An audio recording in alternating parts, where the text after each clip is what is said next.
Password of happiness বর্তমান যুগের তালে তালে দেখা যাচ্ছে পিছন পর্যন্ত দেখা যাচ্ছে কি লেখা? লাইট থাকতে পারে, অসুবিধা নেই। খুব পাওয়ারফুল আপনাদের প্রজেক্টের মেশিন, খুব পাওয়ারফুল আছে। এই লাইটটা থাকতে পারে একটু নালা অন্ধকার। তো আমরা এই সেমিনারটি করব সম্ভবত 40-50 মিনিটে, কিন্তু সবাই একসঙ্গে তোমাদের অনুভূতিও একসঙ্গে যোগ করে আমরা গীতার আঙ্গিকে আমাদের আলোচনা বিষয় একসঙ্গে পাসওয়ার্ড অফ আমরা এটা চাইছি, কিন্তু সকলে আমাদের পর্যায়ের সাথে সাথে কিছুটা মিলে যাবে। তো প্রথমে আমরা আমাদের ইস্কন প্রতিষ্ঠাতা আচার্য কৃষ্ণ কৃপা শ্রীমূর্তি শিল অভয় চরণারবিন্দ ভক্তি বেদান্ত স্বামী শিল প্রভুপাদ, যিনি ইস্কন তৈরি করেছেন, ইস্কন ফাউন্ডার আচার্য। যদিও আপনাদের এখানে লেখা আছে ইস্কন, ISKON, একটু আলাদা হবে, ISKCON,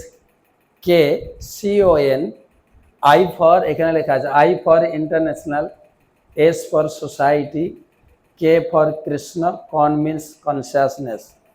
সারা বিশ্বকে কৃষ্ণ কনসিয়াসনেস গীতার শিক্ষায় যিনি প্রচার করেছেন। কলকাতার একজন যুবক, তিনি ছিলেন নেতাজি সুভাষচন্দ্রের এক ক্লাসের জুনিয়র, তার নাম ছিল অভয়চরণ দে। তিনি সারা বিশ্বে এই গীতার কালচার তথা আমাদের বাঙালি কালচার শিখিয়েছেন সারা বিশ্বে। তার চরণে পুষ্পাঞ্জলি দিয়ে আমরা ক্লাস শুরু করব। নমঃ বিষ্ণুপাদায় কৃষ্ণ পৃষ্ঠায় ভূতলে শ্রীমতে ভক্তি বেদান্ত স্বামী নীতি নামিনে নমস্তে সারস্বতী দেবে গৌরবাণী প্রচারিণে নির্বিশেষ শূন্যবাদী পাশ্চাত্য দেশ তারিণে। আমরা শুরু করছি অর্জুনের মাধ্যমে। আমার আগের বক্তাও বলে গেছেন, ভগবান কৃষ্ণ অর্জুনকে গীতার জ্ঞান দিয়েছিলেন। অর্জুনের ভিতরে কি যোগ্যতা ছিল? অর্জুন কেবল যোদ্ধা ছিলেন তাই নয়, অর্জুনের পরিস্থিতির সঙ্গে আমরা একটু মিলাতে পারি কিনা। তিনি কি কেবল যুদ্ধক্ষেত্রে যোদ্ধা ছিলেন, নাকি অসামান্য গুণের অধিকারী ছিলেন? দেখা যাক আমরা অর্জুনের জীবনী থেকে আমরা কি শিক্ষা লাভ করতে পারি। তো অর্জুনের সাফল্যের রহস্য, অর্জুন ছিলেন লক্ষ্যে স্থির। প্রথমে এম সিলেক্ট করতে হবে, আমি কি হতে চাই। দ্বিতীয়ত, অর্জুন ছিলেন অধ্যবসায়ী, অর্জুন ছিলেন কঠোর পরিশ্রমী, অর্জুন ছিলেন শ্রেষ্ঠ তপস্বী, আত্মবিশ্বাসী, ইন্দ্রিয় সংযমী, দয়াবান এবং করুণাশীল ছিলেন, লোভশূন্য, নিদ্রাকে জয় করেছিল। অর্জুনের সঙ্গে আমরা একটু মিলাবো, আমাদের পাশাপাশি আসবে। অর্জুন ছিলেন লক্ষ্যে স্থির, আর বর্তমান যুব সমাজ অবক্ষয়ের কারণ। অর্জুন ছিলেন লক্ষ্য স্থির, আমরা কি জানি পড়ে কি আর চাকরি পাবো, লক্ষ্য হারা হয়ে পড়ে। যদিও একটু এত লক্ষ্য ছিল, কিন্তু সমাজের ডামাডোলে আমরা লক্ষ্য হারিয়েছি, এটা স্বীকার করতেই লাগে। ম্যাডাম একটু ওখানে বসতে পারেন, অনেকক্ষণ দাঁড়িয়ে আছেন, ওখানে বসলে দেখতে পারেন, এটা চেয়ার দিয়ে দেখা যাচ্ছে। লক্ষ্যে স্থির, লক্ষ্যহীন জীবনযাত্রা আমাদের। অর্জুন ছিলেন অধ্যবসায়ী, আমরা একটু অমনোযোগী, আমরা অতটা মনোযোগী নই। কিন্তু আমরা তো 9টা-10টা পর্যন্ত তো পড়িই না, পড়াশোনা শুরু হবে কখন? রাত 10টার পরে, তাই না? আমরা কিন্তু স্কুল কলেজে বা স্কুল স্তরে একটা কথা শিখেছি, কিন্তু আর্লি টু বেড পড়েছিস স্কুলে? বলো তো সবাই, early to bed early to rise. Makes a man healthy, wealthy and wise. আমরা একটু ওই লেভেল থেকে পিছিয়ে গেছি, কিন্তু হয়তো গ্রামের লোকেরা একটু আর্লি বেড করে, কিন্তু আমরা কিন্তু লেট বেড। আমরা ঘুমাতে যাব রাত্রি 12টা 1টা।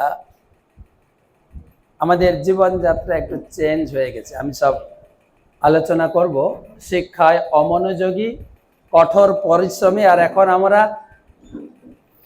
অতটা খাটতে চাই না, যে অতটা খাটতে চাই না।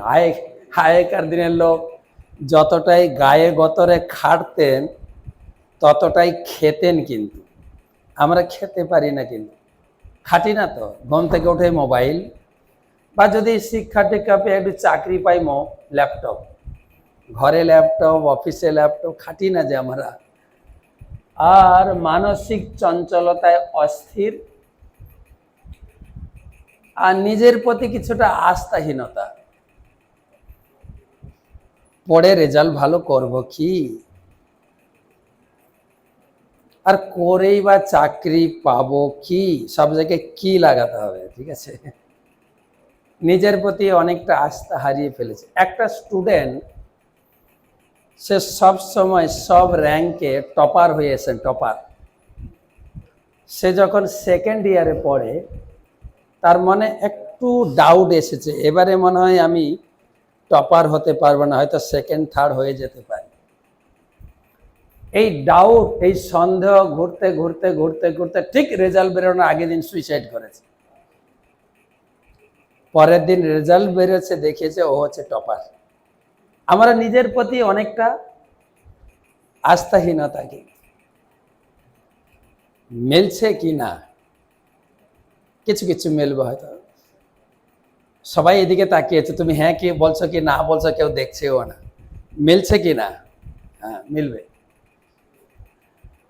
ইন্দ্রিয় সংযমী, অধিক ইন্দ্রিয় তৃপ্তি পরায়ণ, দয়াবান, দয়াহীন। এখন কারোর প্রতি কতটা দয়া বা সহ্য শক্তি আমাদের নেই।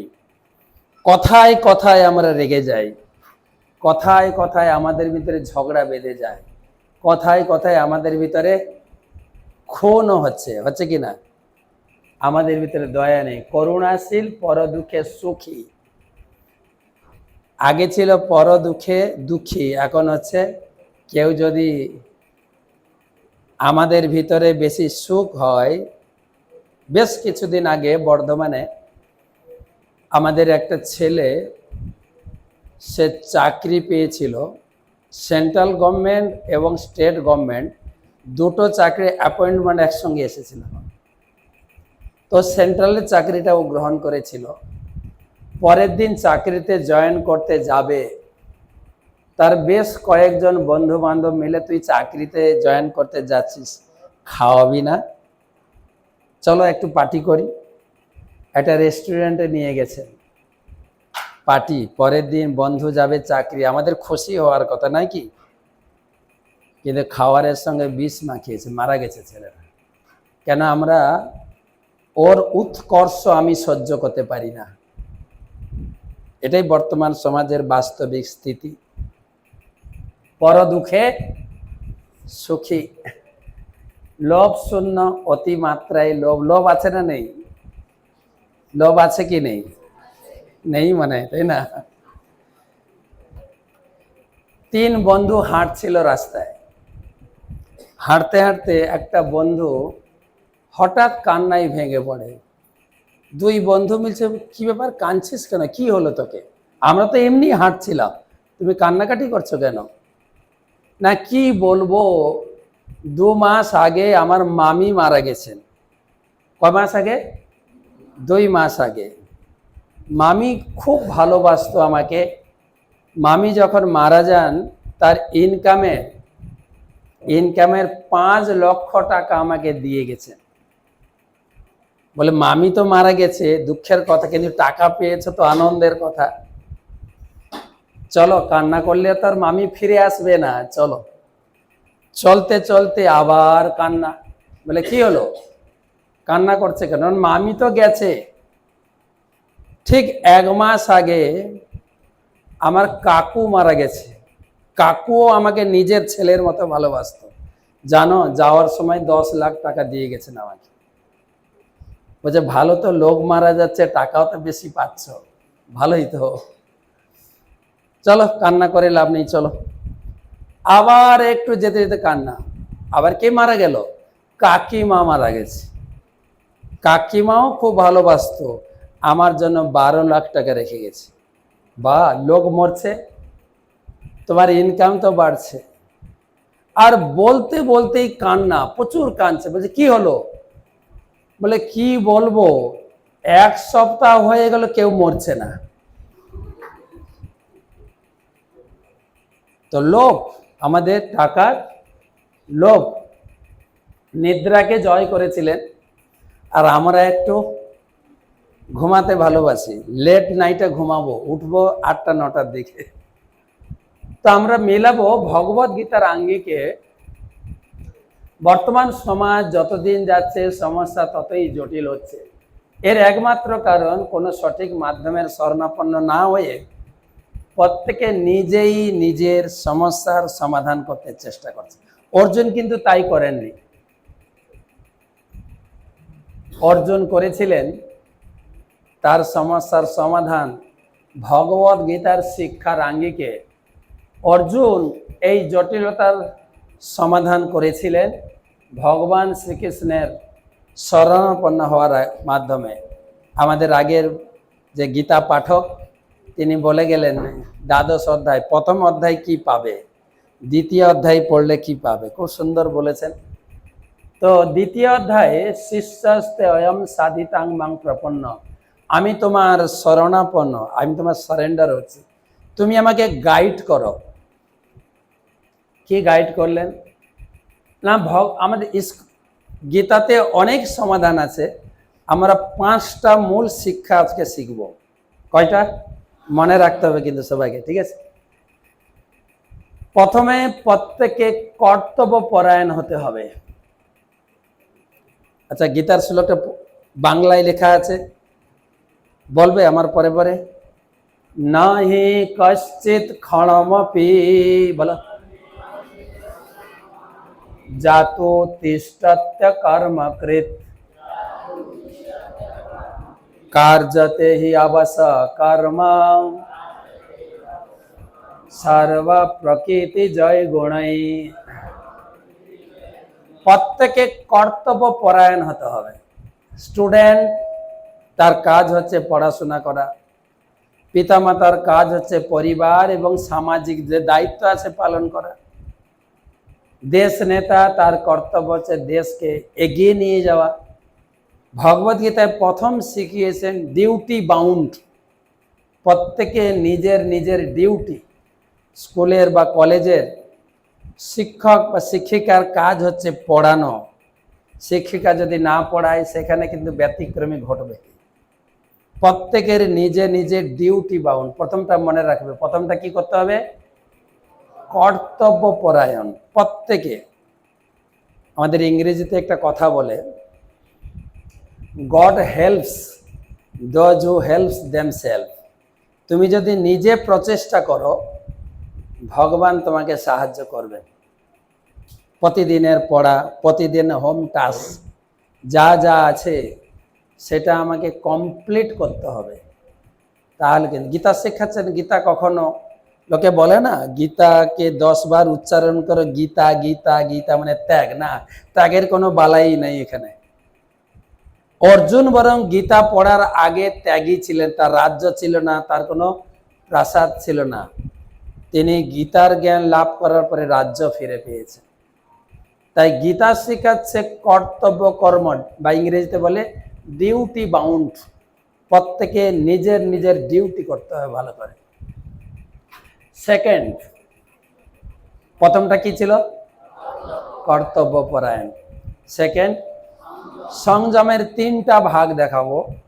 সংযমের 3টা ডিভিশন, বা বলতে পারে সাব ডিভিশন 3টা। প্রথম হচ্ছে শরীর সংযম। ভগবত গীতায় শরীর সংযমের কথা বলছেন। এই শ্লোকটা পড়ি, যুক্ত আহার বিহারস্য। চেষ্টা করো না, আমাদের এমনি লোকে বলে, পণ্ডিত বা ব্রাহ্মণেরা, যে গীতা যদি ঠিক মতো উচ্চারণ না করতে পারি পাপ হবে। কিন্তু আমাদের গুরুদেব বলছেন না। যেরকম ছোট্ট শিশু যখন প্রথম কথা বলতে শিখে, বাবাও বলতে পারে না, ব বলে আটকে যায়, মা বলতে পারে না, ম, রাইট? সেই শিশুর আধো আধো বলি আমাদেরকে আনন্দ দেয়।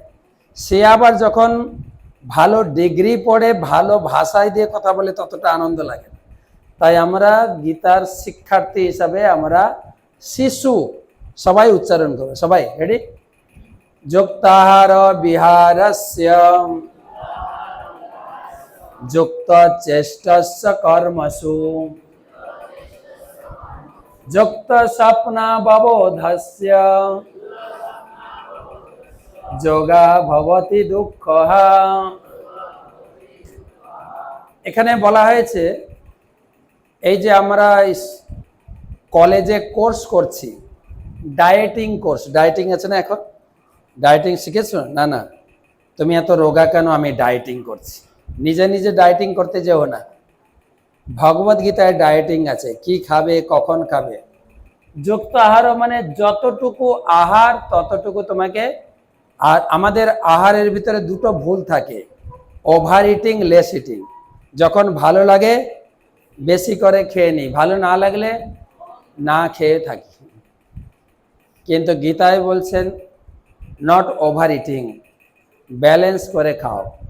আমার একটা গ্রামে একটা ছেলে ছিল, প্রচুর খেত, আর যে খায় তাকে খাওয়াতে সবাই ভালোবাসত, তাকে খাওয়াচ্ছে, ডেকে ডেকে খাওয়াতো।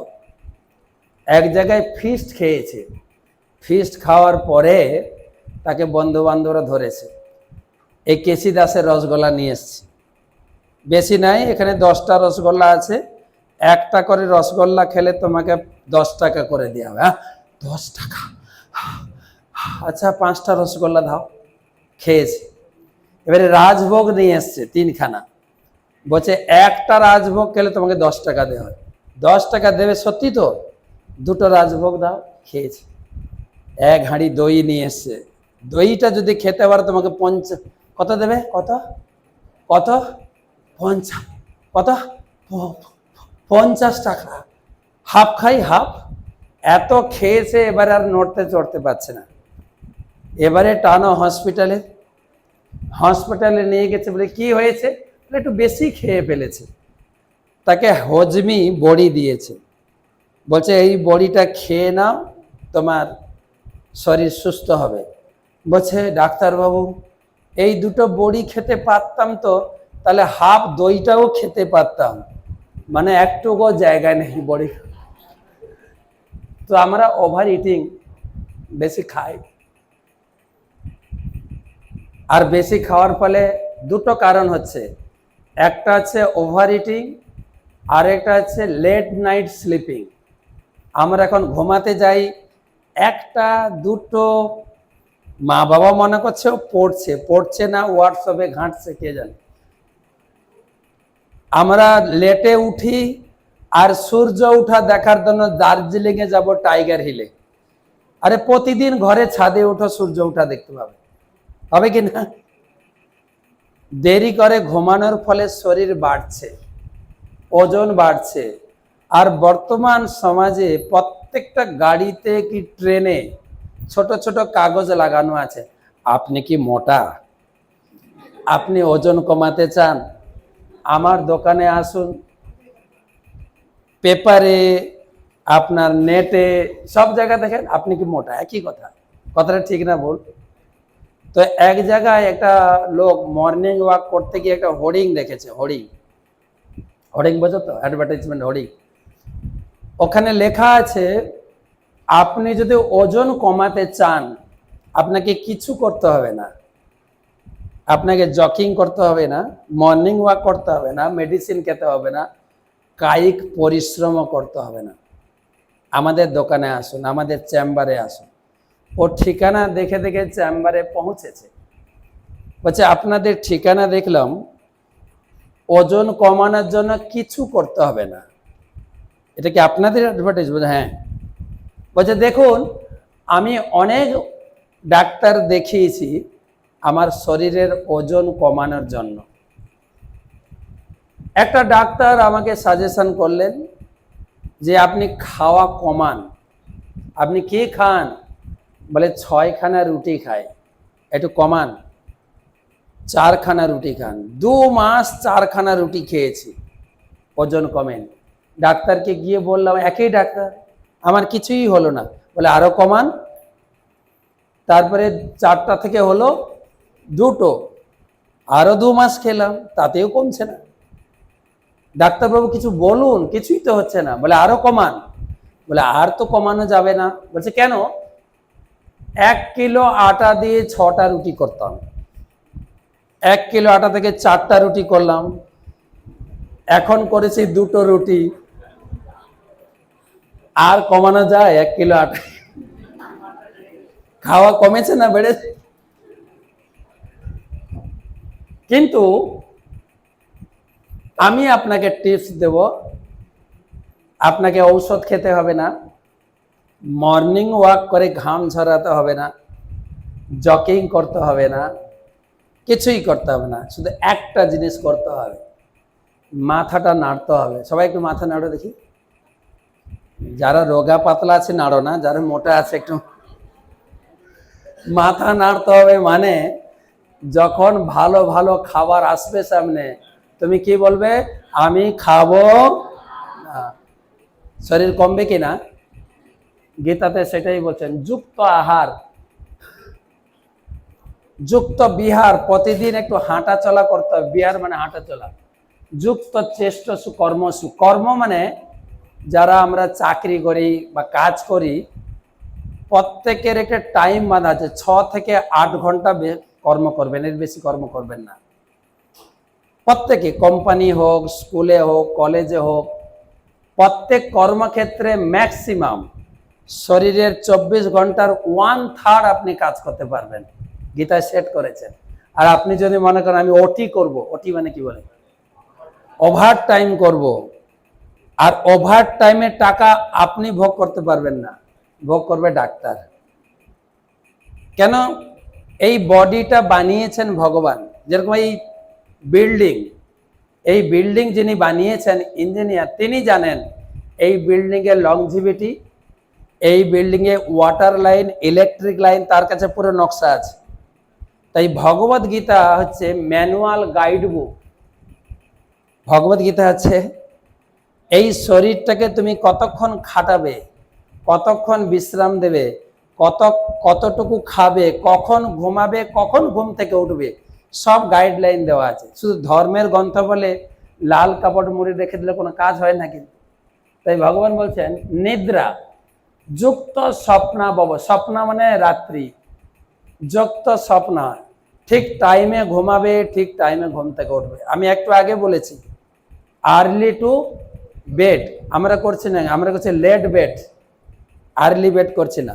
তাই ভগবান গাইডলাইন দিচ্ছেন যে তুমি আর্লি বেড মানে 9টা 10টায় ঘুমিয়ে যাও, ভোরে 3টায়, 3:30টায়, 4টায় ঘুম থেকে উঠো। ওই সময় মাইন্ড খুব কুল থাকে, ওই সময় পড়াশোনা করো। আর যত জ্ঞানী পণ্ডিত তারা দেখবেন ওই সময় ঈশ্বরের ধ্যান করেন, ওই সময় তাদের সাধ্য সাধনা সব কিছু সারেন। আমরা কিন্তু প্রাইম টাইমটা ঘুমাই, মেন টাইমটা আমরা নষ্ট করছি। কিন্তু সেই জন্য বলছেন ঠিক টাইম মতো ঘুমানো, টাইম মতো ওঠা।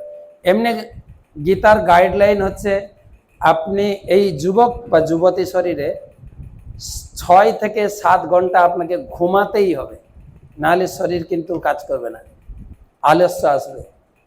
আর কখন ঘুমাবেন সেটাও দেওয়া আছে, যেটা বললাম না আর্লি টু বেড। আপনি যদি 9টায় ঘুমান, সাধারণত দেখবেন ঠিক 9টার সময় শরীরে একটু ক্লান্তি আসে, কিন্তু আঁচ করে দেখবেন। কিন্তু ঘরে মা রান্না করে না, তো খাবো কি, এই টিফিন খেয়ে নে, রান্না বসবে রাত্রি 10টায়, আর খেতে খেতে 12টা 1টা। এটা কিন্তু অড টাইম, শরীরের পক্ষে ভালো নয়। যদি 9টায় ঘুমিয়ে কেউ 12টায় ঘুম থেকে উঠে, ক ঘন্টা হলো? 9টায় ঘুমিয়ে 12টা 3 ঘন্টা, 6 ঘন্টা ঘুমের সমান। ওই সময় শরীরে ডিপ ঘুম আসবে, ডিপ ঘুম। আয়ুর্বেদ শাস্ত্রে বলছে, আয়ুর্বেদ ডাক্তাররাও বলছে 12টায় ঘুমিয়ে যদি 3টায় উঠি, 3 ঘন্টা ঘুমের সমান। 3টায় ঘুমিয়ে যদি 6টায় উঠি, 1.5 ঘন্টা ঘুমের সমান। ঘুম আসেই না, শরীর তো খারাপ হবেই। আমরা গীতার গাইডলাইন পড়ছি, মানছি না তো, সেই জন্য ঘুমের গাইডলাইন দিয়েছেন, ঠিক মতো ঘুমানো, ঠিক মতো। এটা যে শরীর সংযম, শরীর সংযম। এরপরে মন সংযমে আসব। মন সংযম প্রথমটা কি ছিল মনে আছে? কর্তব্য। তারপরে সংযমের প্রথম পার্টটা গেছে, কি ছিল? শরীর সংযম। সেকেন্ডটা আছে মন সংযম। মন আমাদের চঞ্চল না স্থির? নিজেরই স্বীকার করছো তো, তাহলে আমি বলছি না, আমি বলছি না যে বাজকুল মিলন মহাবিদ্যালয়ের ছেলে মেয়েরা খুব চঞ্চল, এই অভিযোগ কিন্তু আমাকে দেবে না, তোমরা নিজেরাই বলেছো আমরা চঞ্চল। তো গীতার, তোমাদের আজকে সম্ভবত গীতা দেওয়া হবে নাকি? 2 অধ্যায় লিখে রাখো, 2 অধ্যায় 62-63 শ্লোক, 62-63 দ্বিতীয় অধ্যায়। সেখানে একটা সিরিজ দেওয়া হয়েছে, যদি মন চঞ্চল থাকে কি গতি হবে। প্রথম কি লেখা আছে? বিষয়ের ধ্যান, মানে এটা শাস্ত্রিক ভাষা, মনে রাখো। আমি ছেলে, আমার বিষয় ভোগ হচ্ছে মেয়ে, ছেলের বিষয় হচ্ছে মেয়ে, মেয়েদের বিষয় হচ্ছে ছেলে। ক্লিয়ার? এই বয়সে একে অপরের প্রতি একটু ভালোবাসা থাকেই, ঠিক আছে? একটু মিলিয়ে দেব। বিষয়ের ধ্যান করতে করতে, ধরো আমি একটা মেয়েকে ভালোবাসি, তার চিন্তা করতে করতে করতে করতে কি দাঁড়াবে দেখো তো? সেকেন্ড স্টেপ আসক্তি। তোমাকে না পেলে না কেমন লাগে? আসক্তি। আসক্তি থেকে কি আসবে? তোমাকে আমি বিয়ে করতে চাই, আমি তোমার সঙ্গে সেক্স ডিজায়ার, কাম উপভোগ করব। আর কামের পরে আসবে নতুন একটা জিনিস, ক্রোধ। সে লাভ ম্যারেজ হোক আর অ্যারেঞ্জ ম্যারেজ হোক। অ্যারেঞ্জ ম্যারেজে ঝগড়াটা একটু পরে লাগে, কেন সবাই দায়িত্ব থাকে, 2 পক্ষের গার্জিয়ান দায়িত্ব থাকে। আর লাভ ম্যারেজের দায়িত্ব কার? তোমার আমার, বাস, মাঝখানে কেউ নেই, ঝগড়া লাগবেই। এটা দাঁড়ায় এরকম, আমাদের বৈদিক ভাষায় বলে যে প্রথমে ছেলে মেয়ে যখন ভালোবাসে একে অপরকে, গীতা থেকে আমি তোমাদের রিলেট করছি। প্রথমে ছেলেরা অফার দেয়, আই লাভ ইউ, মেয়েরা ঝটকা মারে, চুপ বেয়াদব কথাকার, পড়াশোনা করতে এসো পড়াশোনা করো। আবার কিছুদিন আই লাভ ইউ। প্রথমে ছেলেরা বলে, মেয়েরা শোনে। প্রথমে মনে রাখবে, প্রথমে ছেলেরা বলে, মেয়েরা শুনতে শুনতে শুনতে শুনতে লাস্টে আই লাভ ইউ টু। এবারে প্রথমে কে বলেছিল? ছেলে বলেছিল, মেয়ে শুনছিল। এবারে মেয়ে বলবে, ছেলে শুনবে। কি গো, কবে বিয়ে করবে? আর ভালো লাগে না গো। বলে দাঁড়াও, আমি পড়াশোনা কমপ্লিট করি, আমি চাকরি পাই, ঘর বানাই, তোমাকে কোথায় রাখবো, কোথায় খাওয়াবো? তুমি যেখানে থাকো আমি সেখানে থাকবো, তুমি যা খাও আমি তাই খাবো। প্রথমে ছেলেরা বলে, মেয়েরা শোনে। সেকেন্ড, মেয়েরা বলে, ছেলেরা শোনে। তারপরে হয়ে গেল বিয়ে।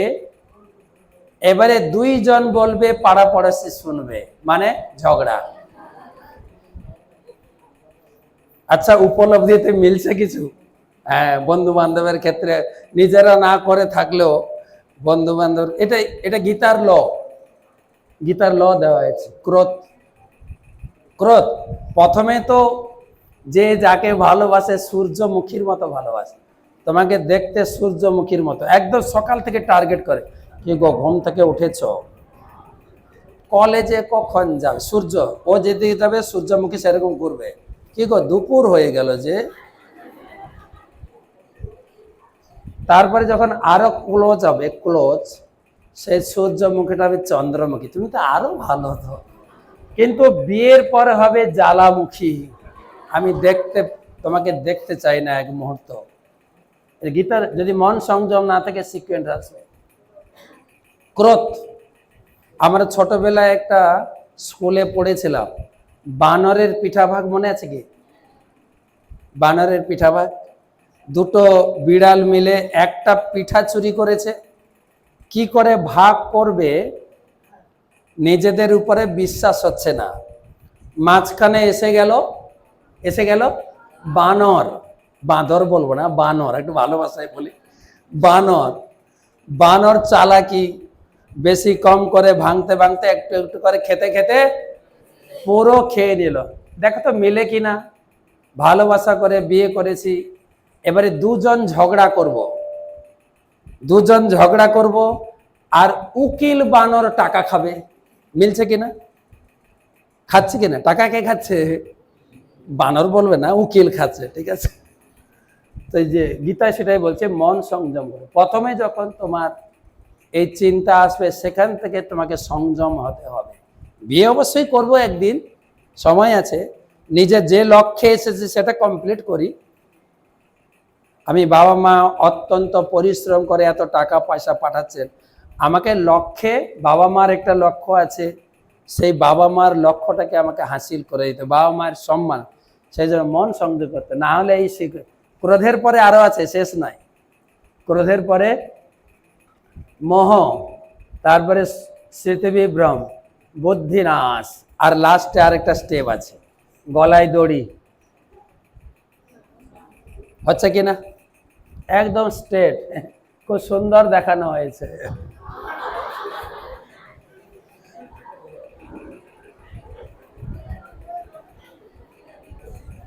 প্রথম প্রথমটা কি ছিল? কর্তব্য। দ্বিতীয়টা মনসংযম। মনসংযমের প্রথমটা ছিল শরীর সংযম, তারপরে ছিল মন সংযম, এটা হচ্ছে বাক্য সংযম।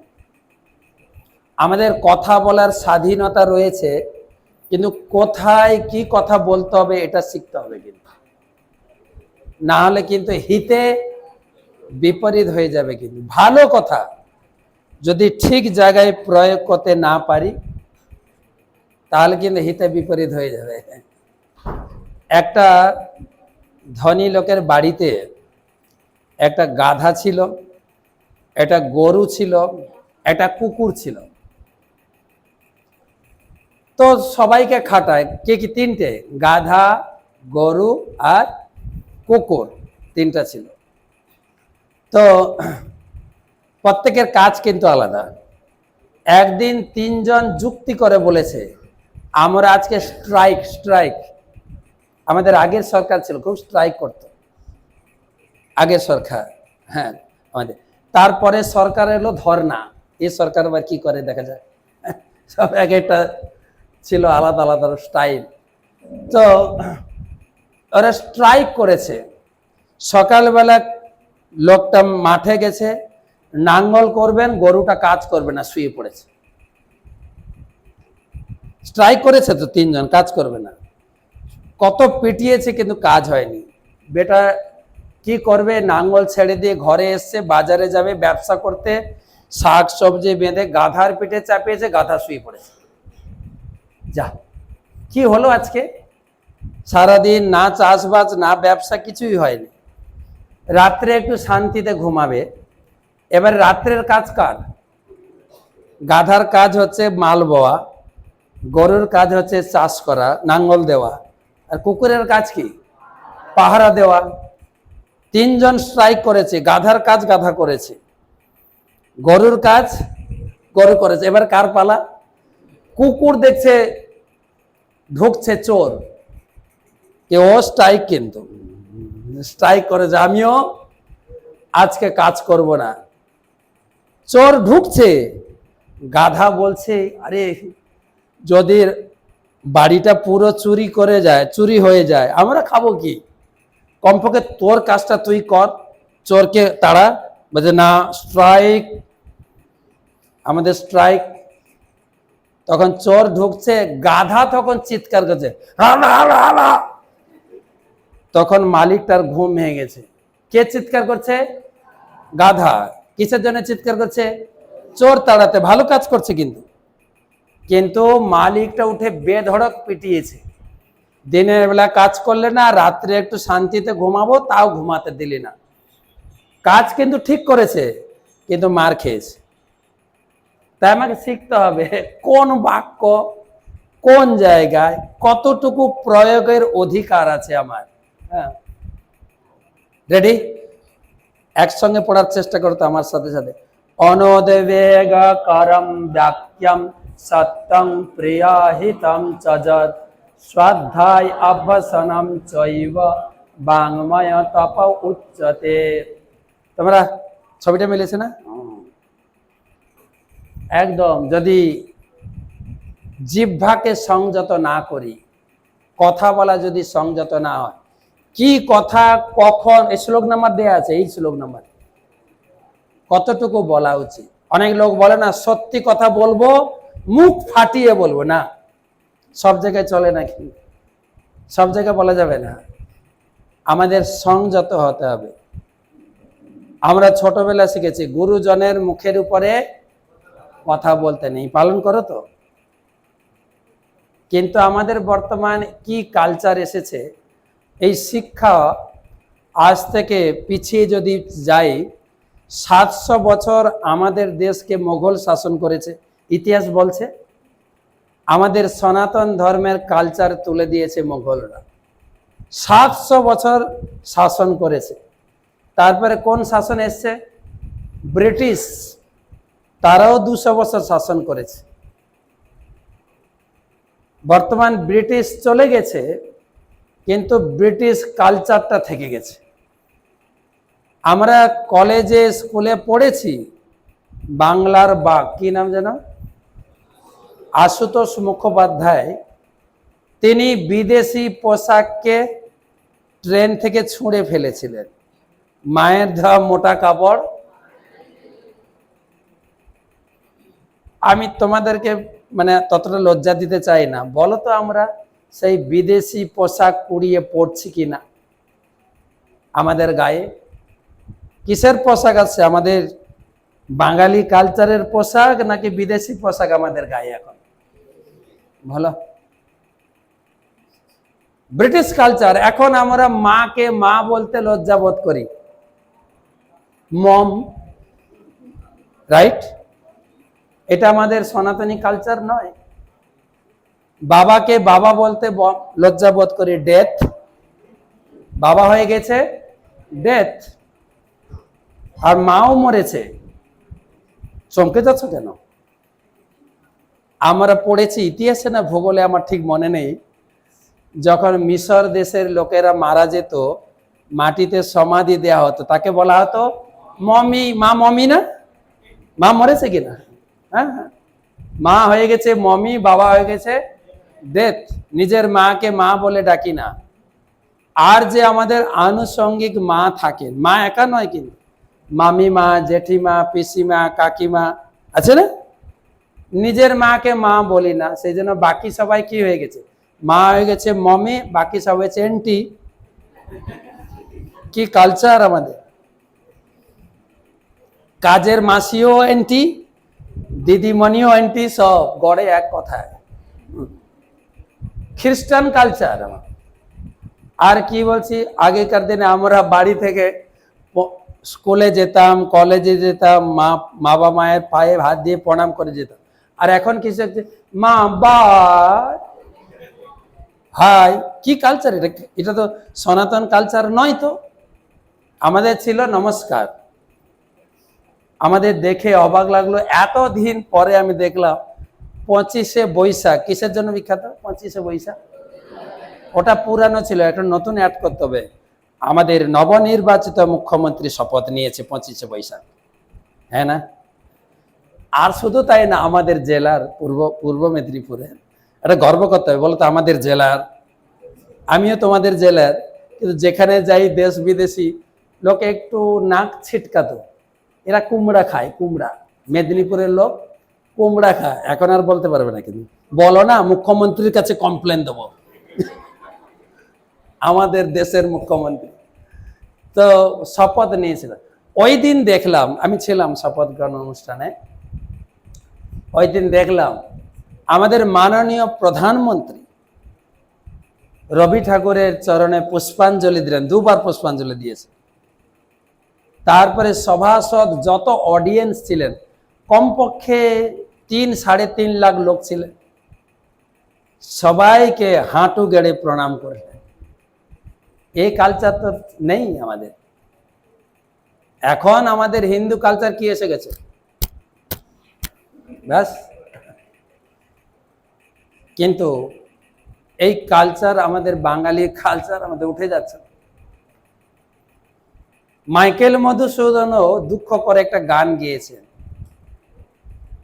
আপন ধন বিলায়ে দিয়ে পরের দ্বারে ভিক্ষা মাগে। আমাদের কালচার, আমাদের শিল্প সব বিদেশি হয়ে গেছে, কিন্তু নিজের ধনকে আমরা ছেড়ে দিয়েছি। এই ভারতবর্ষ যুগ যুগ ধরে দেখা যায় ইতিহাসের পাতায়, ফাই হেন হিউয়েনসান এই ভারতে এসেছিলেন কালচার শিখতে।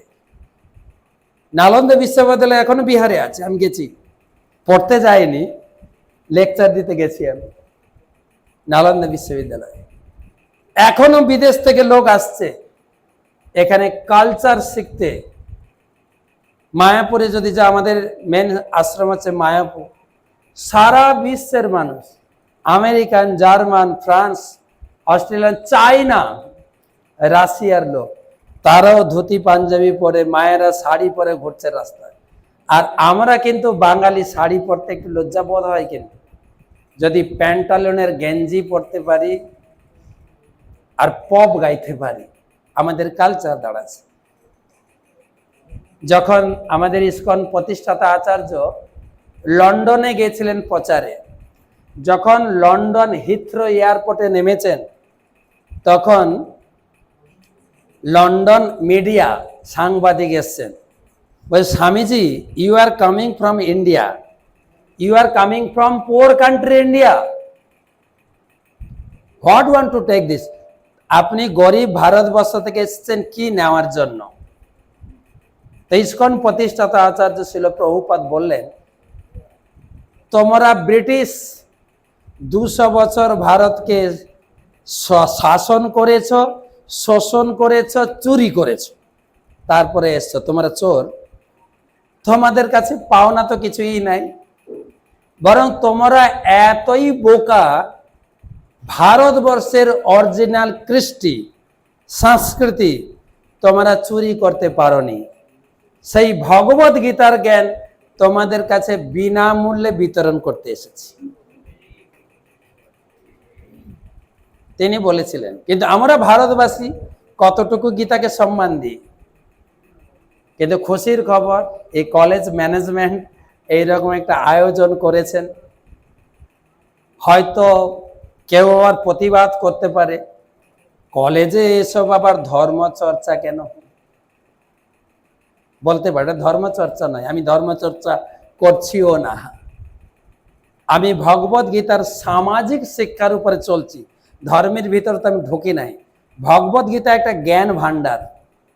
আপনি ডায়েটিং শিখতে চান, শেখালাম। আপনি এক্সারসাইজ শিখতে চান, শিখালাম। কতটুকু খাবেন, কতটুকু হাঁটবেন, আপনার নিদ্রা জাগরণ কতটুকু হবে, পরে আসবো আচার ব্যবহার, পরে আসছি। তো কথা বলার ব্যারিকেড, যদিও কথা বলার কোনো লাইসেন্স নেই। আমাদের দুঃখের কথা, এর আগের সরকার, আমি নাম বলছি না, এত ন্যাস্টি ভাষা ইউজ করত প্রকাশ্যে। আমরা কি শিখবো লোকের কাছে? আমাদের একটা ভাষার, আমাদের ঠাকুমা, দিদিমা, মা বাবা এই রকম ভাষা শেখায়নি। বড়দের আপনি বলতে শিখিয়েছে, ছোটদের তুমি। তুই তাটা লাগে খুব ঘনিষ্ঠ হলে ততটুকু, কিন্তু প্রকাশ্যে বা ইংরেজিতে কোনো কালচার নেই। এ তুমি আপনি সবকিছু মিলে ইউ, শেষ। কিন্তু বাংলা কালচারে ভাগ আছে, কিন্তু এইটাকে, এই সংযমের বাদ হারিয়ে গেলে গীতা কিন্তু শেখায়নি কিন্তু আপনার কথা বলার এখতিয়ার কতটা। সেই জন্য বলছেন, সক্রেটিসের নাম শুনেন? সক্রেটিস, সক্রেটিস বাজকুল কলেজের প্রিন্সিপাল ছিলেন। সক্রেটিস কে ছিলেন? সক্রেটিস দার্শনিক একজন ছিলেন। সে ছিলেন খুব শান্ত প্রকৃতির লোক। শান্ত প্রকৃতির না হলে এই বিজ্ঞানী হওয়া যায় না।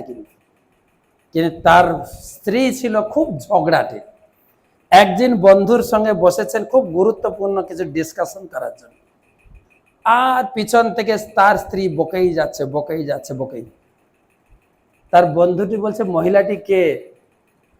বলছে, সে যা হোক, এখানে আলোচনা হবে না, চলো পার্কে চলো। দুই বন্ধু উঠে চলে যাচ্ছেন পার্কে, গিয়ে আলোচনা করবে। হঠাৎ স্ত্রী এসে এক বালতি জল ঢেলে দিল সক্রেটিসের মাথা। তার বন্ধু বলছে, এটা কি হলো? বলে, এতক্ষণ মেঘ ডাকছিল তো, গর্জাচ্ছিল, এক পশলা বৃষ্টি হয়ে গেল। এতটাই শান্ত প্রকৃতির লোক ছিল, যার ফলে তিনি এত বড় হতে পেরেছেন। আমার মা বলতেন, কথা বলবি চিন্তা করে, বুক ফাটবে, মুখ ফাটবে না। সহজ কথায় বুক ফাটবে, কিন্তু মুখ ফাটবে না। কোথায় কি কথা বলতে হবে, চিন্তা ভাবনা করার কথা বলতে। যেখানে সেখানে সব কথা বললে হয় না, উচিত কথাও মিষ্টি করে বলতে হবে। উচিত কথা তো মিষ্টি পড়ে। আমাদের কালিদাসের নাম শুনুন, কালিদাস। তিনি সভা কবির মধ্যে শ্রেষ্ঠ ছিলেন, সবাই হিংসা করত। হ্যাঁ, মহারাজ ওনাকে কেন এত এত এত প্রাধান্য দেয়? তো তাকে প্রতিষ্ঠিত করার জন্য সব পণ্ডিতদের ডাকলেন, ডেকে বলছেন, একটা একটা শুষ্ক কাঠ ফেলেছেন। পণ্ডিতদের বলছেন, এটা বর্ণনা করুন। পণ্ডিতরা বর্ণনা করছেন, শুষ্কম কাষ্ঠম কি জানো, তিষ্ঠতি অগ্রে। শুষ্কম কাষ্ঠম তিষ্ঠতি, এটা কিন্তু মিল আছে। কিন্তু এটা শুকনো কাঠ আমাদের সামনে পড়ে আছে। এবারে কালিদাস, তুমি বর্ণনা করো। ম্যাডাম বলবেন, কি বললেন? নীরস তরুবর পুরত ভাগে। কোনটা ভালো লাগছে বলো তো? নীরস তরুবর পূরব ভাতি, পুরত ভাতি। কোনটা ভালো লাগছে শুনতে? নীরস তরুবর পুরত ভাতি। ভাষার মালিন্যতা দেখে, ভাষার শালীনতা, এটাও গীতা শেখাচ্ছেন। ভালো করে কথা বলো। আর যে যে যে সইতে পারে, যে যে সইতে পারে বলে না, যে সহে সে রহে। সহ্য করতে পারলে, গীতা শিখাচ্ছেন সেই কথা। তো হয়ে গেছে, প্রথমটা ছিল কর্তব্য, দ্বিতীয়টা ছিল সংযমের তিনটে ভাগ, শরীর, মন আর বাক্য। এবারে আচার আচরণ একসঙ্গে বলি। যদ যদ আচরতি শ্রেষ্ঠ তত্তৎ এব ইতরা জনঃ স যৎ প্রমাণম কুরুতে লোক তদনুবর্ততে। শিক্ষক মশাই, এখানে শেখানো হচ্ছে, যারা শ্রেষ্ঠ ব্যক্তি, ধরো বাবা মা, ঠাকুমা, দাদু, স্কুলের লেকচারার, শিক্ষক শিক্ষিকা, এনারা হচ্ছেন শ্রেষ্ঠ ব্যক্তি, আমার থেকে বড়। তাদের আচার আচরণে অনেকটা সাবধান থাকতে হবে। যদি আমি শিক্ষক, লেকচারার এই কলেজের, আমি যদি বলি ধূমপান করা স্বাস্থ্যের পক্ষে, বলো, ধূমপান করা স্বাস্থ্যের পক্ষে ক্ষতিকর, cigarette smoking injurious to health, স্বাস্থ্যের পক্ষে ক্ষতিকর। এবারে আমি যদি তোমাদের সামনে একটা সিগারেট খাই, তোমরা এই প্রশ্ন তুলবে, স্যার আপনি আমাদের বললেন, আপনি সিগারেট, এই আমি কি করছে তোমাদের দেখতে হবে না, যেটা বলছি শোনো। এটা লোকে শুনবে তো? শুনবে হ্যাঁ কি না? না। যেটা আমি বলবো সেটা আমাকে আচরণ করতে হবে। তাই যারা শিক্ষক শিক্ষিকা, খুব সংযমের জীবন। চারিদিকে দেখছে ছেলে মেয়েরা, আমার ম্যাডাম কি করছে, ম্যাডাম তো বড় বড় লেকচার দিয়ে বেরোলো, করছেটা কি? আমি যখন বাড়িতে ছিলাম, ধরো তোমার 90-91, তখন দেখতাম এক একটা সিনেমা আসতো, সিনেমা যে যে কি বলে নায়ক যে রকম চুলের কাটিং করতো, সেই রকম সেলুনের চুলের কি কাট করবে, বচ্চন কাট। এখন কি কাট চলছে, চলতো না? অর্থাৎ শ্রেষ্ঠ ব্যক্তি যায় যেরকম চলে সেটাই সবাই আচরণ করে। আমরা প্রত্যেকে কারো না কারো কাছে শ্রেষ্ঠ। আমার ছোট ভাই বোন আছে, তার কাছে আমি বড়, আমার আচরণটা ঠিক করতে হবে কিনা? মহাজন যেন গত সপন্থা, আমাকে আচরণ ঠিক করতে হবে। আমি এমন কিছু বলবো না। যদি কোনো মা মেয়েকে বলে, এই আমার সঙ্গে ঝগড়া করছিস কেন, জানিস না বড়দের মুখের উপরে তর্ক করতে নেই, কথা বলতে নেই। মেয়ে যদি উল্টো বলে, ও মা তুমি তো কথা শুনিয়ে দিলে, দাদুর সঙ্গে ডেলি ঝগড়া করো কেন? বলার সুযোগ আছে কিনা? মা ডেলি হয়তো বাবার সঙ্গে ঝগড়া করছে, দাদুর সঙ্গে ঝগড়া করছে, আছে তো নাকি? খুব সাবধান। গীতা কত সুন্দর গাইডলাইন দিচ্ছে।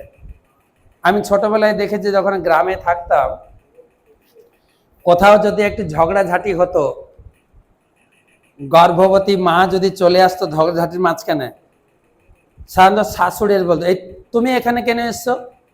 বলছে কেন আসবো না, এই তোমার পেটে বাচ্চা আছে না, সব শিখে ফেলবে, এখানে যা, সরিয়ে দিতে। তারা জানেন ছোটদের ক্যাচিং পাওয়ার খুব বেশি, কিন্তু ছোটদের ক্যাচিং পাওয়ার বেশি। একজন মহিলা বলছেন আমাকে ফোন করে, মহারাজ জানেন আমার কচি ছেলেটা আমার নাম ধরে ডাকে। মানে আপনার স্বামী কি আপনার নাম ধরে ডাকে? বলছে হ্যাঁ। ও স্বামী বলছে, টুম্পা কোথায় গেলে, এদিকে আসো। বাচ্চাও বলছে, ও টুম্পা কোথায় গেলে, এদিকে আসো।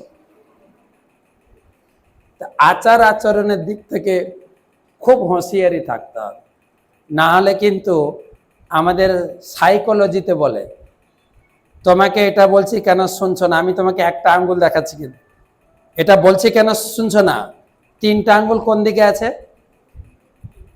তিনটা আঙ্গুল কোন দিকে আছে?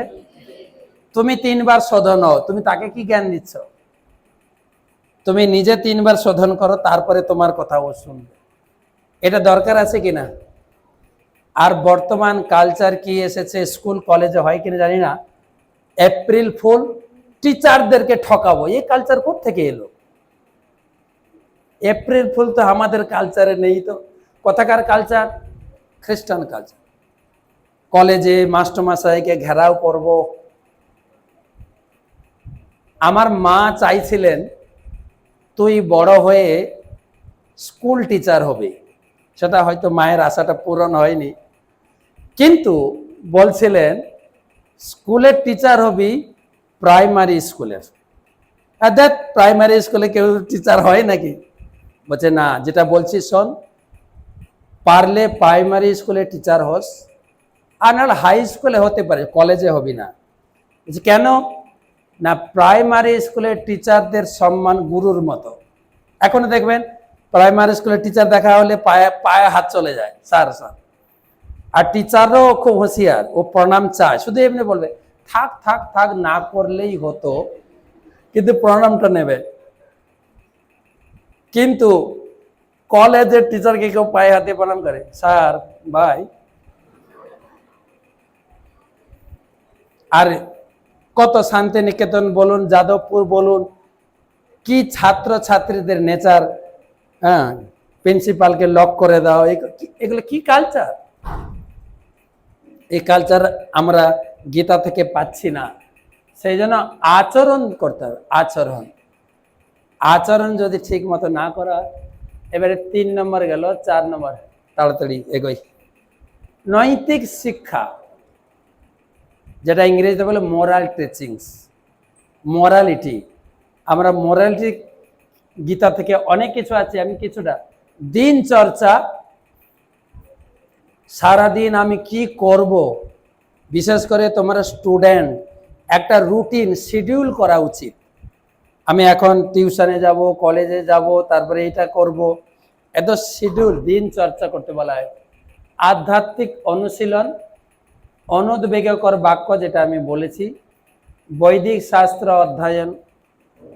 স্কুল কলেজের বিদ্যাকে বলে ইকোনমিক্যাল শিক্ষা বা আর্থিক শিক্ষা, আর গীতা ভাগবতমকে বলা হয় পারমার্থিক শিক্ষা, দুটো আলাদা কিন্তু। স্কুল কলেজের শিক্ষা, অর্থনৈতিক শিক্ষা, কি করে আমি ইনকাম করব। ধরো তুমি কলেজ পাস করেছো, চাকরি পাওনি, তোমাকে তোমার আত্মীয় স্বজন পাড়াপড়শি কি বলবে? বেকার, পড়াশোনাটাও বেকার। অর্থাৎ পড়াশোনা করে যদি চাকরি বা ইনকাম না করো তাহলে বেকার, এটাকে বলে আর্থিক শিক্ষা। কিন্তু স্কুল কলেজের শিক্ষাটাকে বলে পারমার্থিক শিক্ষা, চরিত্র গঠনের শিক্ষা, যেটা এই জীবনে কাজে লাগবে, পরের জীবনে কাজে লাগবে। আর্থিক শিক্ষা এই টাকা ইনকাম যতদিন জীবন আছে কাজে লাগবে, তারপরে লাগবে নাকি, সেই জন্য এটা হলো পারমার্থিক শিক্ষা। ক্ষমা করতে শেখা, এখন ক্ষমা গুণ উঠে গেছে, কিন্তু কথায় কথায় মায়ের হাত উঠে যায় ছেলে মেয়ের উপরে, কথায় কথায় কথায় কথায় খুন করে দিচ্ছে, তাই না? ক্ষমা গুণটা সমাজে বাঁচতে গেলে ক্ষমা গুণটা খুব জরুরি। একটা ক্ষমার কথা শোনাবো, শুনবে তোমরা? একটা কোম্পানিতে বেশি লোক না, 13 জন লোক কাজ করে। একটা ক্যাশিয়ার ও টাকা মেটায়, মাসের শেষে বেতন দেয়। বেতন মেটানোর পরে যখন টাকা গুনছে, ক্যাশে 100 টাকা শর্ট। তার মানে বুঝতে পেরেছে, বেশি লোক তো না, 13টা লোক, ওই স্যারকে আমি 100 টাকা বেশি দিয়ে ফেলেছি। পরের মাসে যখন বেতন দেন, ওই স্যারকে 100 টাকা কম দিয়েছে। এসে বলছে তুমি 100 টাকা কম দিলে যে? বলছে স্যার আগের মাসে 100 টাকা বেশি দিয়ে ফেলেছিলাম, আমাকে তো ক্যাশ ব্যালেন্স করতে হবে, তো তাই আমি 100 টাকা কেটে নিয়েছি।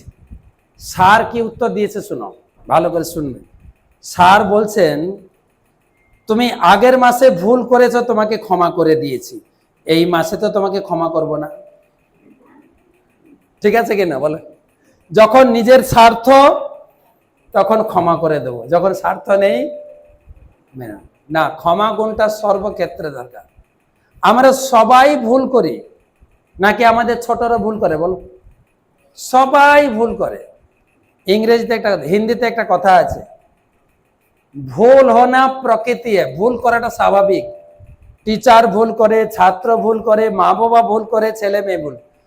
গান্ধীজিও ভুল করেছেন, গান্ধীজিকে মানা করা হয়েছিল যেদিন ওনার মৃত্যু হয় আপনি যাবেন না, নিষেধ করা হয়েছিল।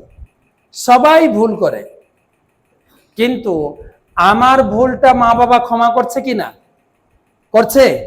হ্যাঁ, আমার ভুলটা কলেজে ম্যানেজমেন্ট ক্ষমা করছে। আমিও অন্যের ভুলটা ক্ষমা করে দেব, তাহলে আমরা একসঙ্গে থাকতে পারবো। ক্ষমা গুণটা যার যত বেশি, সে তত বেশি এগোতে পারবে। দান করা, যার যা আছে তাই দিয়ে লোকের সেবা করা উচিত। ডক্টর APJ আব্দুল কালামের নাম শুনেছি না? বাজকুল মিউনিসিপ্যালিটি চেয়ারম্যান ছিলেন। কে ছিলেন? সায়েন্টিস্ট, ফর্মার প্রেসিডেন্ট, ভারতের প্রেসিডেন্ট ছিলেন। খুব গরিব ঘর থেকে উঠেছে, আর খুব লড়াই করে শিখে এই পদ পজিশনে তিনি এসেছিলেন। এবং তিনি প্রায় ছাত্রদের মাঝে যেতেন লেকচার দিতে, ছাত্রছাত্রীকে উদ্বুদ্ধ করতেন পড়তে। তিনি বলছেন, I am not in handsome, তাকে দেখতে ভালো ছিল না কেন, I am not in handsome but I can extend my hand to someone. Lecture শুনুন, I can extend my hand to someone. এই আস্তে আস্তে আপনাদের দেওয়ালে লেখা আছে, পড়ছিলাম, everyone wanted to change the world. সবাই দেশটাকে চেঞ্জ করতে চায়, but nobody can not want to change my yourself. Right? নিজে চেঞ্জ হও, সারা দুনিয়াকে চেঞ্জ করার দরকার নেই। লেখা আছে দেওয়ালে। আমি একজন বৈজ্ঞানিকের বক্তব্য মনে হয়, আমি বলছিলাম এটা ফটো তুলো কি লেখা আছে, nobody wanted to change himself. কেউ নিজেকে চেঞ্জ করতে চায় না, সারা দুনিয়াকে চেঞ্জ করতে, সারা দুনিয়াকে বলবে আজকাল যা দুনিয়া হয়ে গেছে কি যে করে, আরে দুনিয়া যা হোক তুমি চেঞ্জ হও। ভগবত গীতা সেই গাইডলাইনে দিচ্ছেন, দান করতে শেখো, ক্ষমা করতে শেখো, মিলে মিশে থাকো সবার সঙ্গে, পরোপকার করো। তো লাস্ট মনে আছে, প্রথমটা ছিল কর্তব্য, দ্বিতীয়টা সংযমের তিনটে ভাগ, শরীর বাক্য মন, শরীর মন বাক্য, তারপরে এটা আচার আচরণ, তারপরে নৈতিক কিছু নীতিগত শিক্ষা, নৈতিক শিক্ষা। আর এই জন্য এই ভগবত গীতাকে আমাদের বিশ্বের দরবারে সব থেকে উঁচু করেছিলেন কে জানেন? এই হলটা যার নামে, কি নাম হলটা? বিবেকানন্দ হল। বিবেকানন্দ, স্বামী বিবেকানন্দ যখন চিকাগো শহরে বক্তৃতা দিচ্ছিলেন,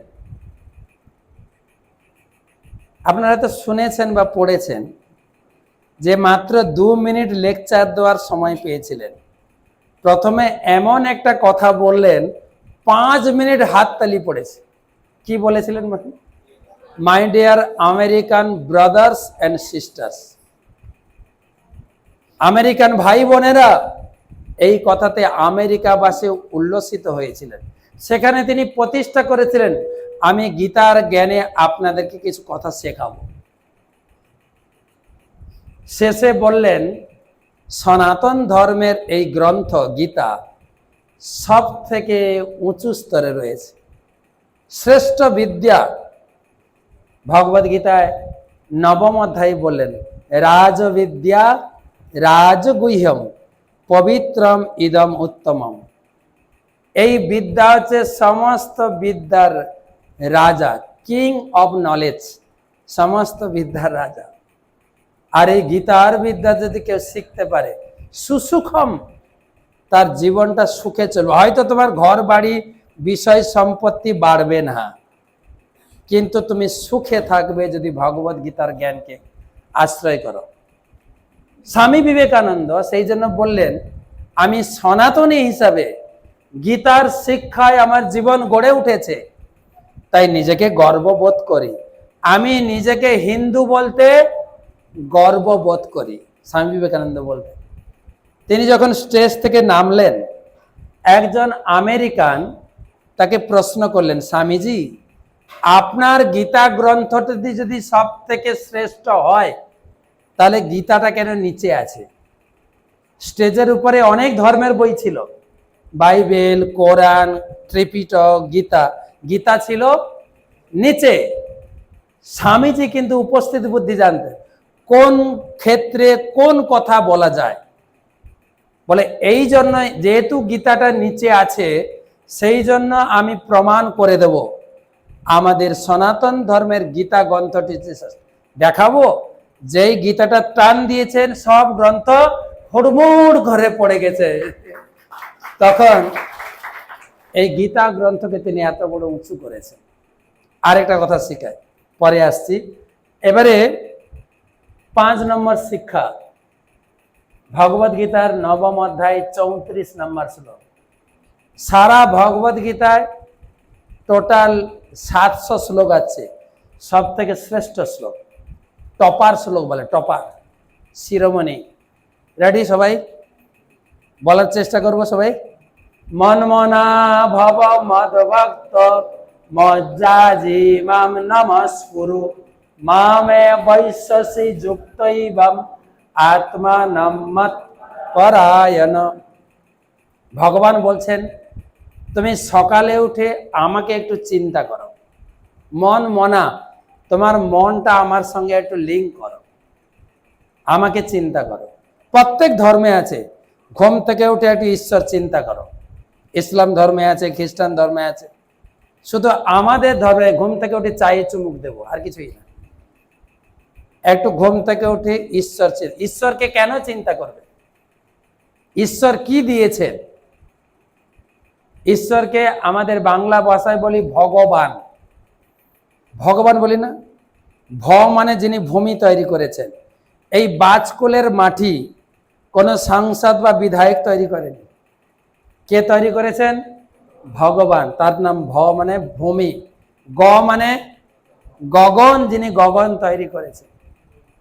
তারপরে কি আছে? ভ গ ব আর অ দুটো অক্ষর আছে, ব যুক্ত বা। ব মানে বায়ু, অ মানে অগ্নি, ন মানে নীর বা জল। এই পাঁচটা জিনিস ভগবান তৈরি করেছেন। যেরকম এই বিল্ডিং তৈরি হয়েছে, রড, সিমেন্ট, ব্রিক্স, পাথরকুচি, বালু, কমপক্ষে পাঁচটা মূল উপাদান। তারপরে একজন ইঞ্জিনিয়ারকে আপনি ডেকেছেন, আপনি জিনিসপত্র কিনে দিয়েছেন, ইঞ্জিনিয়ার বাড়ি বানিয়ে দিয়েছেন। বাড়িটা কার? আপনার না ইঞ্জিনিয়ারের? বাড়িটা কার? আমার, কেননা আমি কিনে দিয়েছি। ঠিক সেরকম ভগবান দাবি করছেন গীতায় সপ্তম অধ্যায়। সপ্তম অধ্যায়ের নাম হচ্ছে বিজ্ঞান যোগ। এই ভক্তি কখনো ভাবাবেগ নয়, এটা বিজ্ঞান সম্মত একটা অধ্যায়ের নাম। ভগবদ গীতা একটা অধ্যায়ের নাম বিজ্ঞান যোগ। বিজ্ঞান ভিত্তিক ভাবে ভগবান বুঝিয়েছেন এই শরীর, সকলের শরীর, ছেলে মেয়ে, পশু পাখি, কীট পতঙ্গ, গাছপালা, প্রত্যেক শরীরে 8টা উপাদান দিয়ে তৈরি। 5টা বলেছি। ভূমি মানে মাটি, অপ মানে জল, যেটা ভগবানে আছে। ভূমি, অপ, অনল, বায়ু, 5টা উপাদান। আর মন, বুদ্ধি, অহংকার, 3টা সূক্ষ্ম উপাদান। এই 8টা উপাদান ভগবান বানিয়েছেন। আমার মায়ের গর্ভটা হচ্ছে মিক্সচার মেশিন। ব্রহ্মা মাখিয়েছেন মায়ের গর্ভে। প্রত্যেকে একটা শরীর দিয়েছেন, কেউ মেয়ে শরীর পেয়েছে, কেউ পুরুষ শরীর। তাহলে এই শরীরের দাবিদার কে? কে? মায়ের গর্ভ তো মিক্সচার মেশিন বানিয়েছেন ব্রহ্মা, মূল উপাদান বানিয়েছেন ভগবান। সেই জন্য ভগবান ক্লেম করছেন। শুধু তাই না, আমাদের এই শরীরটা যথেষ্ট নয়, শরীরের ভিতরে একটা কর্ডলেস সিম কার্ড আছে, মানে আত্মা।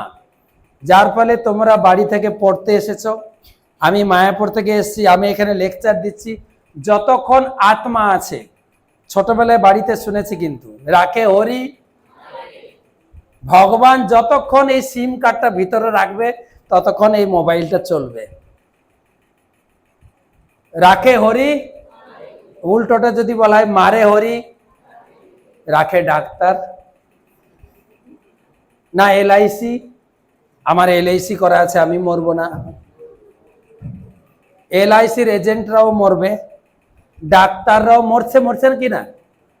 কেউ রক্ষা করতে পারে না। এটা আমরা ছোটবেলা থেকে শিখেছি, হরি। তাই হরি শুধু জন্ম দিয়েছেন তাই না, প্রাণ দিয়েছেন তাই না, এখন যে আমরা বেঁচে আছি তিনি আমাদের বাঁচিয়ে রেখেছেন।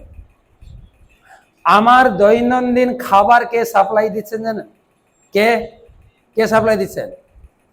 ভগবান তো বলতে হবে, হলে আছো না, নাহলে মার যে উল্টো পাল্টা বলে দেবে।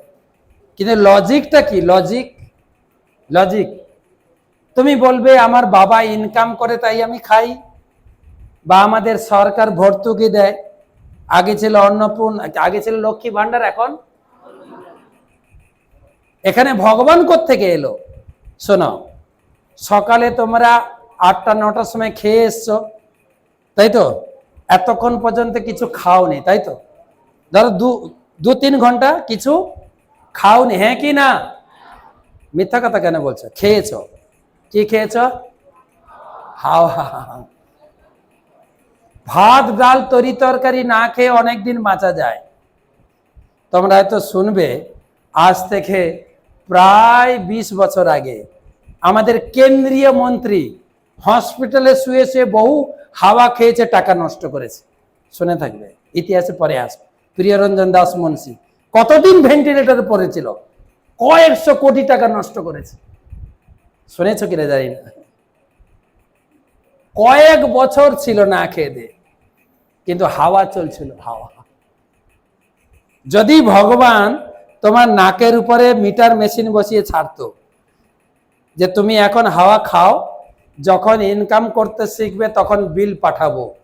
অনেকে তো ইনকাম করছে না, যদি বিল পাঠায়, আপনার হাওয়ার বিল, পরিবারের না, আপনি বিল মেটাতে পারবেন তো? হ্যাঁ কি না? সাহস করে বলুন না। তাহলে কি করে বলেন যে ভগবান কিছু দেয়নি? আমাদের সমাজে একটা কথা আছে, ছাগলে কিনা খায় আর ড্যাশে কিনা বলে। অনেক লোক রাস্তায় পাগলামি করে, আমি ভগবান টগবান মানি না। পাগল কোথাকার, তোমার পাটা লম্বা না, গোল। পাগলামি সব। ভগবানকে মানবে কি করে? ভগবান সম্বন্ধে কিছু জানলে না তুমি মানবে? একটা ধনী লোক বারান্দায় বসে দেখছিল, একটা নোংরা জায়গা থেকে খাবার খাচ্ছে গরিব ছেলেরা, দেখা যায় এরকম, আর কুকুর এসে খাচ্ছে, কুকুরও খাচ্ছে, বাচ্চারাও পশুর সঙ্গে লড়াই করে খাচ্ছে। ধনী লোকটার চোখে জল, কি গরিব, থ্যাংক ইউ গড, আমাকে এরকম গরিব বানাওনি। ভগবানকে ধন্যবাদ দিয়েছে ধনী লোকটা। গরিব লোক জানলা দিয়ে দেখছেন একটা পাগল রাস্তায় পাগলামি করছে, আমি এখনকার রজ। গরিব লোকটা ভগবানকে ধন্যবাদ দিয়েছে, আমি গরিব কিন্তু পাগল নই, ভগবান আমাকে পাগল বানায়নি। পাগল একদিন দেখছে রাস্তা দিয়ে অ্যাম্বুলেন্সে করে একটা রোগী খুব জোর স্পিডে তাকে নার্সিং হোমে নিয়ে যাচ্ছে। পাগলটা ভগবানকে ধন্যবাদ দিয়েছে, আমি পাগল, হে ভগবান, এতটা রোগী হয়নি যে অ্যাম্বুলেন্সে করে নার্সিং হোমে যেতে হবে। কে কে ধন্যবাদ দিয়েছেন ভগবানকে? ধনী লোক আর গরিব লোক আর পাগল। এবারে রোগী শুয়ে আছে বিছানায়, পাশ দিয়ে টলারে একটা ডেড বডি যাচ্ছে, পাগলটা হাত তুলে ভগবানকে বলছে, থ্যাংক ইউ গড, আমি এখনো বেঁচে আছি, আমি মরি নাই। কে কে ধন্যবাদ দিল? প্রথমে ধনী লোক, দ্বিতীয় গরিব লোক, তৃতীয় পাগল, চতুর্থ রোগী। কে ভগবানকে ধন্যবাদ দিতে জানে না? কে ভগবানকে ধন্যবাদ দিতে পারে না? কে? যে মারা গেছে, ডেড বডি।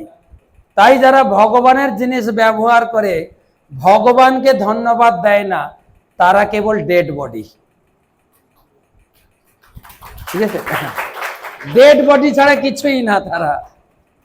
তাই এখানে বলা আছে তুমি সেই ভগবানের সঙ্গে লিঙ্ক করো। প্রত্যেক ধর্মে, যে যার ধর্মে সে ভগবানকে লিঙ্ক করবে। অন্যান্য ধর্মে করে, শুধু কেবল আমরা হিন্দু ধর্মে আমরা একটু পিছিয়ে। কেন? আমি বলেছি আগে, 700 বছরের মোগল শাসন স্কুল কলেজ থেকে আমাদের সনাতন ধর্মের শিক্ষা তুলে দিয়েছেন। মাঝখানে ব্রিটিশ শাসন ঢুকলো, সে ঢুকালো তাদের শাসন। আর বর্তমান আমাদের আগে একটা শাসন ছিল পশ্চিমবঙ্গে, তারা তাদের শিক্ষা ঢুকাচ্ছিল, আমি নাম বলছি না। তা আমাদেরকে আমাদের সনাতন ধর্মের শিক্ষা শিখতে হবে। কি অফ সাকসেস? অর্জুন বললেন, কৃষ্ণ তুমি যা বলছো করি সে বচনম তব, আমি তোমার কথার মতো নিজের জীবনকে চালিত করব। তাই অর্জুন জয়যুক্ত হয়েছিল। ভগবদ গীতার লাস্ট শ্লোক, যত্র যোগেশ্বর কৃষ্ণ যত্র পার্থ ধনুর্ধর তত্র শ্রী বিজয় ভূতি ধ্রুবার নেতে মতির মম। তাই গীতার শিক্ষা কমপ্লিট। যেখানে কৃষ্ণ রয়েছেন, কৃষ্ণর সঙ্গে যিনি যুক্ত রয়েছেন, তার জয় নিশ্চিত। তাই ভগবদ গীতা পড়ো। ভগবদ গীতার শিক্ষা স্কুল কলেজের শিক্ষাকে ব্যালেন্স করে তোমাকে চলতে হবে। লাস্টে কিছু বড় বড় মনীষী সম্বন্ধে তোমাদের দিচ্ছি। এটা কার উক্তি জানো? When doubts haunt me, when disappointments stare me. তোমাদের বাংলাটা দেখায়, যখন সন্দেহ আমাকে ঘিরে ধরে, হতাশার সম্মুখে উপস্থিত হয়, আর আমি দূরান্তে কোনো আশার আলোক দেখতে পাই না, ভগবত গীতাকে আশ্রয় করে শান্তি পাওয়ার মতো কিছু শ্লোক খুঁজে পাই। তোমরা জানবে আমাদের দেশে এই ভারত স্বাধীন করার জন্য আচ্ছা এইগুলো গীতার ভিতর দেওয়া হবে, এমনি দেওয়া হবে না। গীতা যখন দেওয়া হবে গীতার ভিতর ঢুকে দেওয়া হবে, ঠিক আছে? আমাদের ভারত স্বাধীন করার জন্য বাংলার বড় বড় তাবড়ে নেতা এসেছিল, ইতিহাসে পড়েছি। একজনের নাম বলো তো, আমাকে রক্ত দাও আমি তোমাদের স্বাধীনতা দেব, ডু অর ডাই কইরেঙ্গে ইয়ে মারেঙ্গে। আমাকে রক্ত দাও আমি তোমাদের স্বাধীনতা দেব। রক্ত আমরা দিয়েছি, স্বাধীনতা দেয়নি। কোথায় লুকিয়ে গেছে লোকটা? ভারতের বড় বড় নেতা বাংলার, মহাত্মা কি বলে আমাদের মাতঙ্গিনী হাজরা, আমাদের তমলুকের লোক। দেশপ্রাণ আপনাদের বীরেন্দ্র শাসমল কে ছিলেন জানেন? দেখলাম বীরেন্দ্র শাসমল স্টেশন। বড় বড় ব্যক্তি, বিনয় বাদল দীনেশ, পশ্চিম মেদিনীপুরে ক্ষুদিরাম, কেউ ভারত স্বাধীন করতে পারলেন না। বাংলার লোক তো করেইনি। ভারত স্বাধীন করলেন একজন বুড়ো ব্যক্তি, পাওয়ারফুল চশমা, গায়ে শক্তি নেই, লাঠির উপরে ভর দিয়ে চলে। কি করে তিনি ভারত স্বাধীন করলেন? বাম হাতে ছিল লাঠি, ডান হাতে ছিল গীতা। গীতার শক্তি।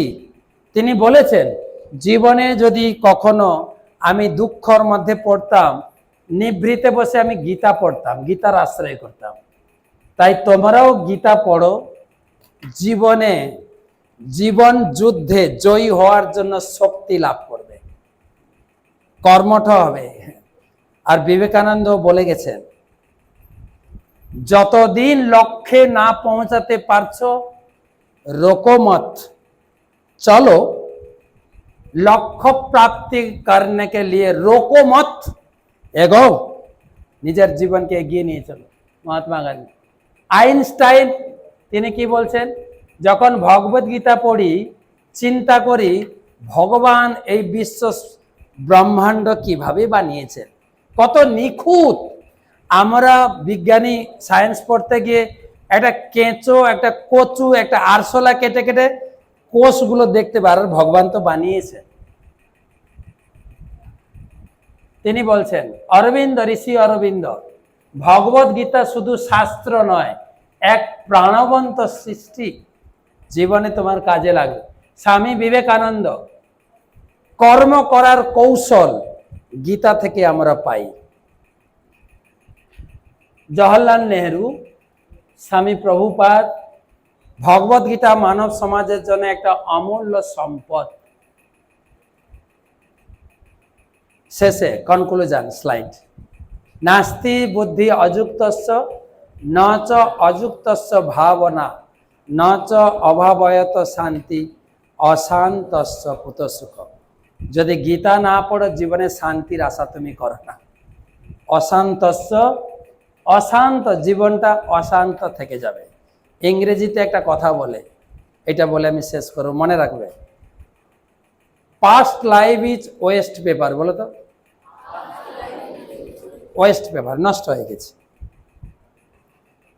Present life is news paper. দেখো, ছেলেটা মেয়েটা কলেজে ভালো রেজাল্ট করেছে, মেয়েটা একটা ছেলের পাল্লায় পড়েছে, নিউজ, প্রতিদিন নিউজ বেরোবে। পড়াটা বরবাদ হয়ে গেছে, সুইসাইড করেছে, নিউজ বেরোচ্ছে কিনা? পাস্ট লাইফ ইজ কি ব্যাপার? West paper. Present life is news paper. Future life is question paper. পড়ছি, চাকরি পাবো তো, মেয়েটাকে ভালোবাসে, বিয়ে করবে তো, বিজনেসে এত টাকা লাগাচ্ছি, লাভ হবে তো, এভরিথিং তো, ভোটে দাঁড়িয়েছে, জিতবো তো। Past life is waste paper, present life is news paper, future life is, গালে হাত দিয়ে বলতে, ফিউচার লাইফ ইজ ফিউচার, আরেকবার, ফিউচার লাইফ ইজ, কথাটা ঠিক কিনা? Question paper. Read Bhagavad Gita, make your life sublime. Bhagavad Gita পড়ো, তোমাদের স্কুল কলেজের পড়ার সাথে সাথে ভগবত গীতা পড়ো, তোমার লাইফটাকে সরল আনন্দপূর্ণ জীবন গড়ে তোলো। আমি বলেছি কি স্কুল কলেজের বিদ্যা ইনকাম করতে শেখাবে, কেবল টাকা পয়সা সুখ দেবে না। সুখের বা শান্তির টিপস ভগবত গীতাতে রয়েছে, পড়বে। শান্তি, কিভাবে শান্ত হওয়া যায়, শান্তি লাভ করা যায়। তাই আরেকবার, past life is waste paper, present life is news paper, future life is question paper. Read Bhagavad Gita, make your life sublime, otherwise your life will be a tissue paper. তুমি যদি ভগবত গীতা না পড়ো, তোমার জীবনটা হবে কি টিস্যু পেপারটা। কি বলো তো, মুখ মুছে ফেলে দেয় না, তোমার পরিবারের লোক তোমাকে ফেলে দেবে, যাও বৃদ্ধাশ্রমে, ঘরে তোমার চান্স নাই। তাই ভগবত গীতা পড়ো। এটা কেবল হিন্দু ধর্মের গ্রন্থ না, Bhagavad Gita global teachings hub বলায়, গ্লোবাল টিচিংস হাব। যে কোনো জ্ঞান নিতে পারো, এক্সারসাইজ জ্ঞান, শরীরচর্চার জ্ঞান, আচার আচরণ জ্ঞান, শান্তির জ্ঞান, যা তুমি পেতে চাও এই ভগবত গীতা তোমাকে দেবে। আমরা গীতার গীতা তো সবাইকে দেওয়া হবে, কোশ্চেন দেওয়া হবে একটা, প্রত্যেকটি গীতার ভিতরে একটা কোশ্চেন পাবে। এই কোশ্চেন পেপারটা আছে, এতে কোথায় উত্তর পাবে তাও লিখে দেওয়া আছে, তোমাদের একটু সাজিয়ে লিখতে হবে। কত নম্বর শ্লোকে কি লিখতে হবে সব লেখা আছে, আর এতে ঠিকানা দেওয়া আছে, উত্তর লিখে পাঠাবে। আসলে কোশ্চেনটা করা আছে তোমাকে গীতা পড়ার সুবিধার জন্য, কোশ্চেন করছে, তোমার পড়তে ইন্টারেস্ট লাগবে সেই জন্য ঠিকানা দেওয়া আছে। তোমরা উত্তরপত্র পাঠিয়ে দেবে, ডাকযোগে বা ফটো তুলে হোয়াটসঅ্যাপে পাঠাবে, সব নাম্বার দেওয়া আছে। মায়াপুর থেকে তোমাকে স্পেশাল সার্টিফাইড করা হবে এবং ইনভিটেশন আসবে এবং আরও কিছু গিফট আসবে। তুমি লিখলে তখন বলবো, না এখন বলছি না। তো পরিশেষে সকলকে ধন্যবাদ জানাই। আমাদের শিক্ষার্থী তারা তো মনোযোগ সহকারে শুনছিল, আমাদের স্কুল ম্যানেজমেন্ট কমিটি, আমাদের এমসি ম্যাডাম, তারপরে আমাদের রয়েছেন আজকের সবার সভাপতি। আচ্ছা, সকলকে ধন্যবাদ কৃতজ্ঞতা জানাই। সেই সঙ্গে একটু ইনভিটেশন দিচ্ছি, যদি আপনাদের কলেজ থেকে কোনো এডুকেশনাল ট্যুর থাকে মায়াপুরে আসুন। সারা বিশ্বের মানুষ, কোন দেশের লোক, আফ্রিকান লোকও ধুতি পরে, সারা শরীর জন্য এশিয়ান পেন্ট কালি দিয়ে মাখানো হয়েছে, কালো, কেবল দাঁত একটু সাদা দেখা যায়। কালো চামড়ার লোক, সাদা, লালচে, ভ্যারাইটিস লোক এক জায়গায় আমরা বাস করছি, দেখে আসবেন। বিশ্ব ভ্রাতৃত্ব মেলবন্ধন মায়াপুর, সেই চৈতন্য মহাপ্রভুর জন্মভূমি। ম্যাডাম বলছিলেন চৈতন্য মহাপ্রভুর কথা, যিনি মৈত্রীর শিক্ষা সারা জগৎকে শিখিয়েছেন। সারা বিশ্ব এক জায়গায় মায়াপুর বাস করে। আপনারা আসুন, আপনাদেরকে স্বাগতম জানাই এবং ভগবত গীতার শিক্ষায় নিজের জীবনকে গড়ে তুলি। আমাদের স্কুলের যেটা উদ্দেশ্য, বাড়ির বাবা মার যেটা উদ্দেশ্য, আমরা চাই আমাদের আচার আচরণে, নিজের চরিত্র গঠনে, সব দিক থেকে আমি একজন বিশিষ্ট ভারতবাসীর নাগরিক হয়ে জগতের কাছে মানদণ্ড মাথা উঁচু করে দাঁড়াবো। সবাইকে ধন্যবাদ।